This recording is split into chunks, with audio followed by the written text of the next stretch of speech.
Hello everybody. Today we will learn a poem called A Tiger in the Zoo, which was written by Leslie Norris, who was a Welsh poet and a short story writer.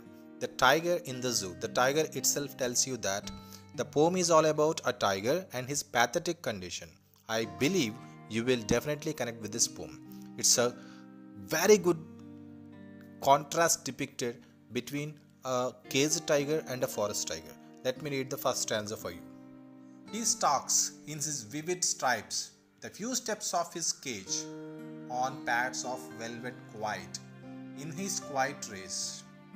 He, that means the tiger, stalks means follows or walks in vivid stripes. Here the poet was describing the physical appearance of tiger.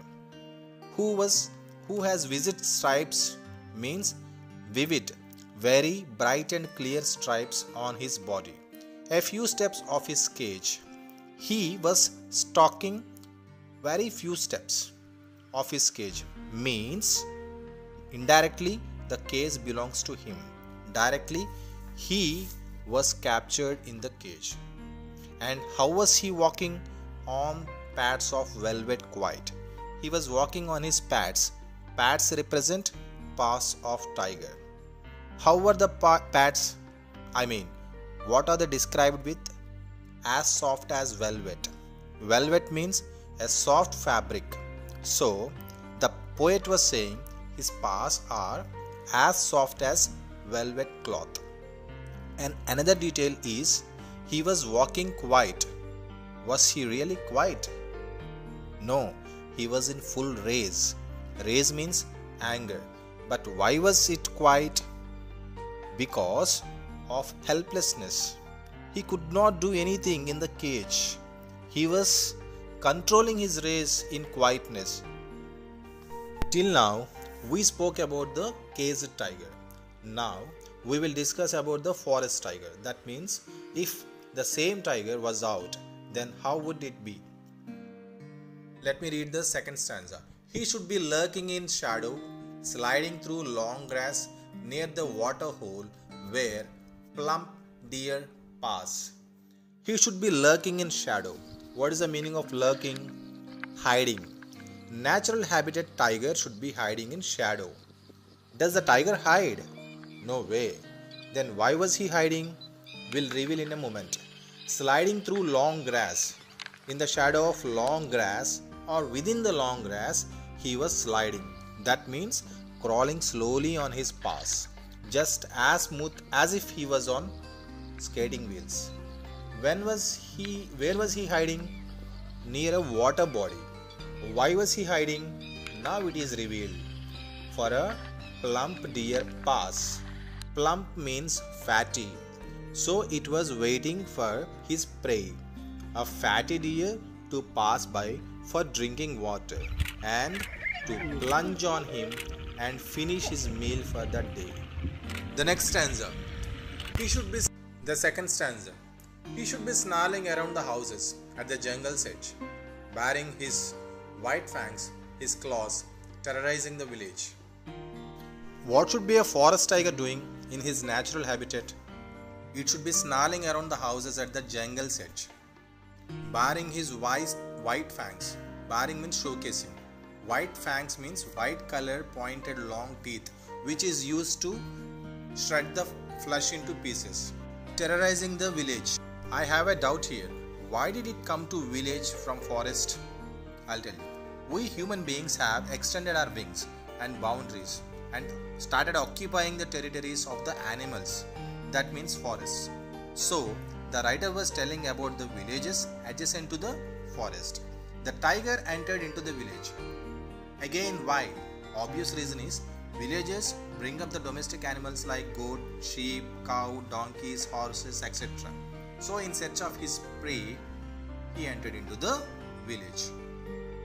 And obviously the following action is it terrorized the villagers in the village. Next stanza. But he is locked in a concrete cell, his strength behind bars, stalking the length of the cage, ignoring visitors. The tiger, who should be hunting his prey, snarling and terrorizing the villagers of the village, is locked behind the concrete cell, a strong cell.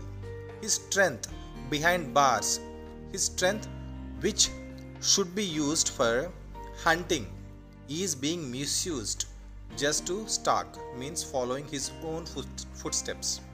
To the length of the cage means maximum into the radius of the cage it can walk.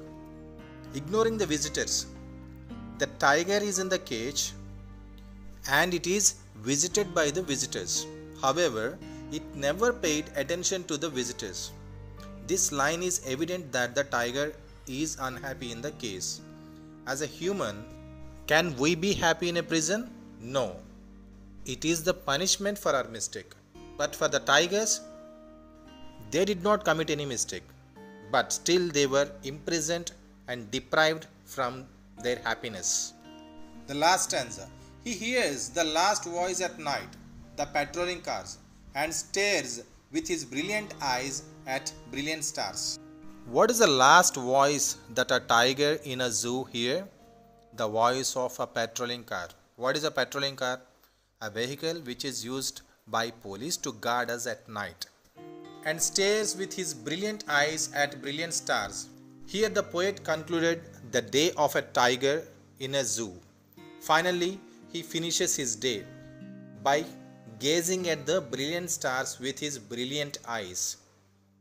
He is trying to forget his sorrows by enjoying the nature, gazing at the stars in the sky. Now let us see the rhyme scheme. The first stanza, the last word in the first line, stripes, name it A. The second line, last word is case, name it B. Third word is quite, name it C. Again the last line, last word is raise.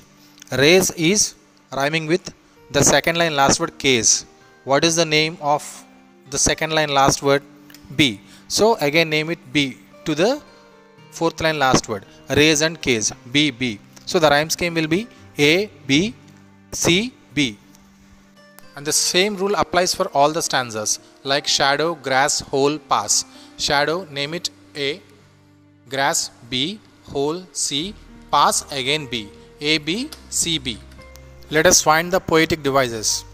Mainly in this poem, we will come across with 6 poetic devices. One is personification, metonymy, metaphor, alliteration, symbolism, oxymoron. First one is personification. He stalks in his vivid stripes. He.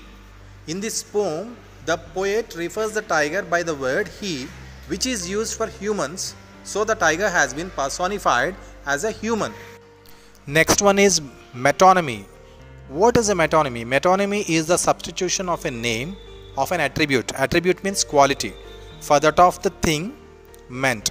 In the poem, the poet calls the body of the tiger as its strength, like its strength is caged within the bar. That means the tiger was caged within the bar, not the strength.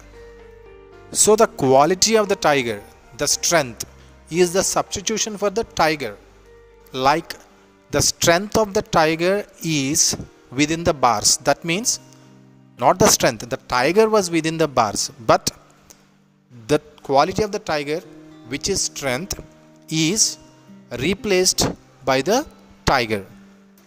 Next one is alliteration. It is the occurrence of the same letter or sound at the beginning of the words. The words can be adjacent or closely connected. For example, shadow should be lurking in shadow. Sha sound is repeated. While plump deer pass, papa sound is repeated. In a concrete cell, C, the two words started with C. Likewise. And the next one is, the last one, oxymoron. Oxymoron is nothing but a combination of two contradictory words. Like in the first stanza, last line, quite, rage. Quite indicates silence, rage indicates anger. So the combination of these two contradictory words is called oxymoron. Hope you all understood and enjoyed the poem. Have a great day.